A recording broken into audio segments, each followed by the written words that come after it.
আমার বউকেও বিয়ে করার পরে এগুলা ট্যাগ বা ইনবক্স পেতে হয়েছে, আমার জন্য খুব কষ্টদায়ক। একটা নন মিডিয়ার মেয়ে লতে পড়তেছে। অহনার ঘটনা জানতে পারার পরপরই অভিমান করে বাড়ি ছেড়েছেন শামীমের স্ত্রী।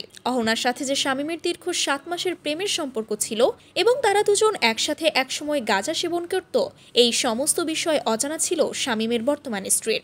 আর এইসব নিয়েই মূলত দ্বন্দ্বের শুরু।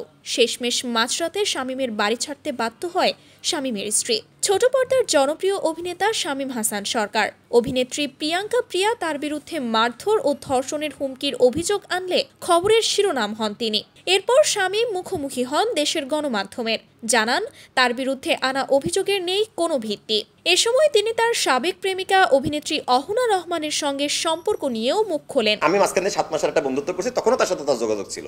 আমার এই কারণেই ওর সাথে সম্পর্কটা টিকে নাই। আমি যখন টের পাইছি যে তার সাথে তার সম্পর্ক ছিল, আমি তাকে বিয়ে করতে পারি না। বিয়ে করা দূরে থাকে, আমি প্রেমটাই কন্টিনিউ করি নাই। তারপরেই বাধে বিপত্তি। এরপর জানা যায় অভিনেতার ব্যক্তি জীবনেও শুরু হয়েছে ঝামেলা। শামীম হাসান সরকার এপ্রিলের 4 তারিখ আফসানা আক্তারের সঙ্গে বিবাহ বন্ধনে আবদ্ধ হয়েছিলেন। এদিন পারিবারিকভাবেই তাদের বিয়ে সম্পন্ন হয়েছিল।